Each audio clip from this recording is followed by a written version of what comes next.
ಮಂಗಳೂರು ನಗರದಲ್ಲಿ ಡ್ರಗ್ಸ್ ಮಾರಾಟ ಮಾಡಲು ಯತ್ನಿಸುತ್ತಿದ್ದ ಇಬ್ಬರು ಡ್ರಗ್ ಪೆಡ್ಲರ್ಗಳನ್ನ ಕಂಕನಾಡಿ ನಗರ ಠಾಣೆಯ ಪೊಲೀಸರು ಬಂಧಿಸಿ ಆರೋಪಿಗಳು ಹೊಂದಿದ್ದ 46,50,000 ರೂಪಾಯಿ ಮೌಲ್ಯದ 465.8 ಗ್ರಾಂ ತೂಕದ ಮಾದಕ ವಸ್ತು MDMA ವಶಪಡಿಸಿಕೊಂಡಿದ್ದಾರೆ. ಉಳ್ಳಾಲ ತಾಲೂಕಿನ ಪಿಲಾರ್ ನಿವಾಸಿಗಳಾದ 40 ವರ್ಷದ ಪರ್ವೇಜ್ ಯಾನೆ, ದಾವೂದ್ ಪರ್ವೇಜ್ ಮತ್ತು 37 ವರ್ಷದ ನಜರತ್ ಅಲಿ ಬಂಧಿತರಾದ ಆರೋಪಿಗಳು.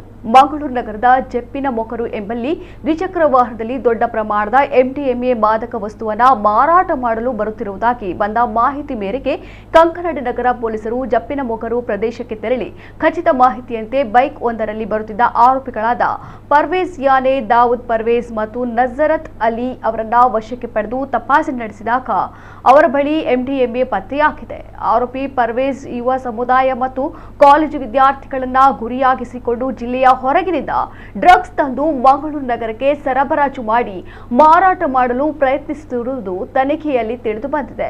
ಆತನ ವಿರುದ್ಧ ಈಗಾಗಲೇ ಪಾಂಡೇಶ್ವರ, ವಾಮಂಜೂರು, ಬಂದರು ಪೊಲೀಸ್ ಠಾಣೆ, ಬೆಂಗಳೂರಿನ ಅಮೃತಹಳ್ಳಿ ಮತ್ತು ಉಡುಪಿ ಸೆನ್ ಪೊಲೀಸ್ ಠಾಣೆಗಳಲ್ಲಿ ಡ್ರಗ್ಸ್ ಮಾರಾಟ ಮಾಡಿದ ಬಗ್ಗೆ ಪ್ರಕರಣ ದಾಖಲಾಗಿದ್ದು, ಈತನು ರೂಢಿಗತ ಡ್ರಗ್ಸ್ ಪೆಡ್ಲರ್ ಆಗಿರುತ್ತಾನೆ. ಈತನ ಸ್ನೇಹಿತ ನಜರತ್ ಅಲಿ ಈತನೊಂದಿಗೆ ಡ್ರಗ್ ಪೆಡ್ಲಿಂಗ್ ವ್ಯವಹಾರಕ್ಕೆ ಸಹಕರಿಸುತ್ತಾ ಈ ಕೃತ್ಯದಲ್ಲಿ ತೊಡಗಿಸಿಕೊಂಡಿದ್ದನು. ಆರೋಪಿಗಳನ್ನು ನ್ಯಾಯಾಂಗ ಬಂಧನಕ್ಕೆ ಒಪ್ಪಿಸಲು ನ್ಯಾಯಾಲಯಕ್ಕೆ ಹಾಜರುಪಡಿಸಲಾಗುತ್ತದೆ. ತನಿಖೆ ಮುಂದುವರೆದಿದೆ ಎಂದು ಪೊಲೀಸರು ತಿಳಿಸಿದ್ದಾರೆ.